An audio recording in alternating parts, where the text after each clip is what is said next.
Welcome to the Nerf Report. We have a great show lined up for you this week. The Olympics are about to become 1,000 times cooler. Oculus announces a new lineup of games and DLC coming to their VR headsets. And finally, xCloud is coming to iOS and Windows 10 devices. All of this and much, much more on this week's episode of the Nerf Report. Are you listening?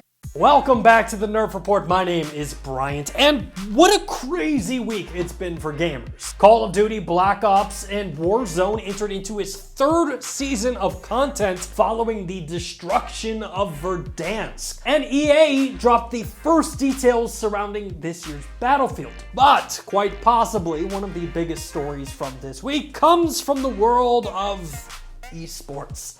That's right, eSports. The video game version of Bitcoin. And before somebody in the comment sections like, how dare you speak about esports that way?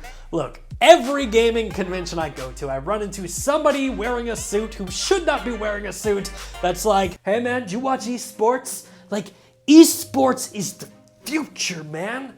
Right now, I'm trying to be a talent manager for all these players out of Boise, and let me tell you, if people think the NFL is huge, they've never seen League of Legends, bro. That's really cool, but I just wanted to know if you were in line for the bathroom. So in order for us to cover this story correctly, let's dust off the passports and dive headfirst into the world of sports.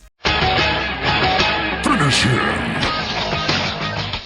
The Olympics, the ultimate test in athletics. You know, it's kind of like the one event in which every country sends their best athlete to compete to prove that their country is the best.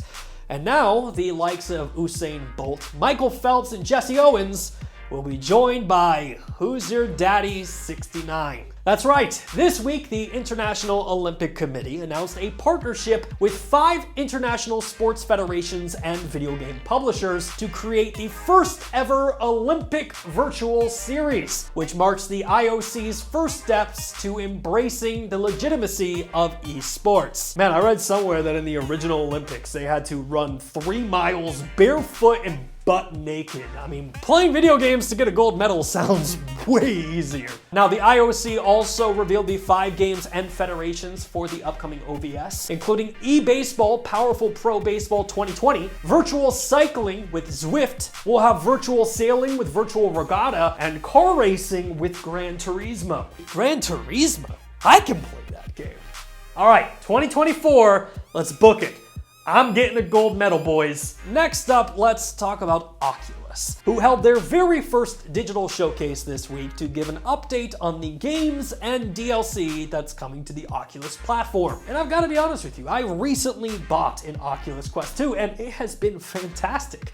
I legit am having so much fun playing games, and it's really exciting to see where the technology is going. I mean, once you get past the whole Mark Zuckerberg's paying attention to every single move you make type of feature. However, this week we got announcements for a brand new update for Pistol Whip called Smoke and Thunder. Warhammer Battle Sisters will be getting 2 new maps and co-op, and Oculus also gave a first look at a brand new snowboarding game called Carve Snowboarding. I Expect You to Die 2, The Spy and the Liar will be arriving later this year. After the Fall will allow you and 3 of your friends to fight off the undead. Star Wars Pinball VR will give you the chance to live the life of an ultimate Star Wars fan, and judging by all the collectibles in there, probably a virgin. And then we had Resident Evil 4 VR, which has been completely reworked specifically for the ultimate VR experience. And finally for this week, let's talk about Xbox. As this week, the company began to send invites out to the beta of xCloud running on iOS devices and Windows 10. Oh, sick!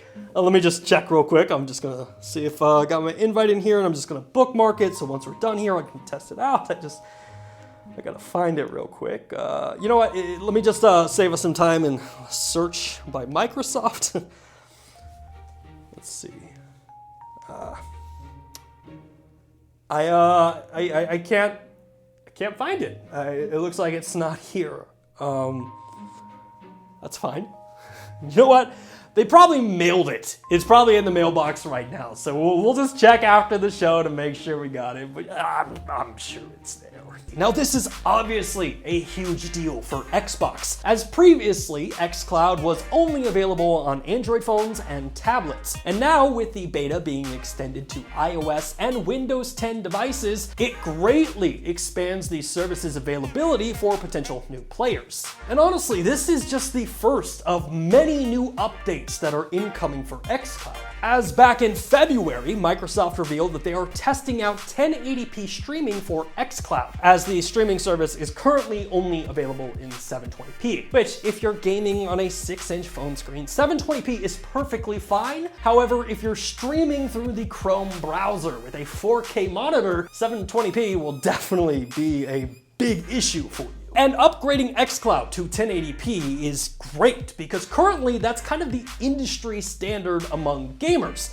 However, it is important to note that currently Amazon Luna, Google Stadia, and GeForce Now still remain the only cloud gaming services to stream video games in 4K, compared to Xbox, who, as we mentioned, are still currently locked at 720p. However, all of that is going to be fixed very soon, as the other big update for xCloud is that Microsoft is actively upgrading xCloud servers from Xbox Ones to the current Xbox Series X next-gen console. This upgrade will obviously create a more streamlined streaming experience, along with giving developers more powerful hardware to build games off of while streaming video games. And the fact that Microsoft has now joined Luna, GeForce Now, and Google Stadia as being available on iOS, Android, and Windows 10 devices is honestly exciting, because we now have a unified standard for the most part among all the cloud gaming platforms. And let's not forget, Xbox's Phil Spencer also hinted at creating a streaming stick for TVs, which will allow users to stream Xbox games to their televisions without needing a console, similar to the way that Google Stadia, GeForce Now, and Amazon Luna operate. And with xCloud arriving this week on iOS and Windows 10 devices, we can only hope that we might see streaming sticks right around the corner. And at the end of the day, it is going to be extremely interesting to see the progression of xCloud and Game Pass. Because as if Game Pass Ultimate wasn't already an incredible value, adding the ability to stream games to any of your devices is huge. But outside of TV sticks and 4K upgrades, I really do hope that we see the ability to stream games that you buy from Xbox, and not just the ability to stream games included in the Game Pass library. Well, that's going to wrap up this week's episode of the Nerf Report. Thank you again so much for watching, and a special thank you to all the Nerf Report best friends who make content like this possible. Until next time, my name is Brian Chappell, and this has been the Nerf Report. Thanks for watching. Hey, thanks again for checking out our channel. If you like what you saw and you want to see more content just like it, which who wouldn't, hit the subscribe button right there. And while you're down there, hit the like button. Maybe even consider becoming a Nerf Report best friend, just like the people listed down below did. In fact, don't you want to see your name there? I know I do.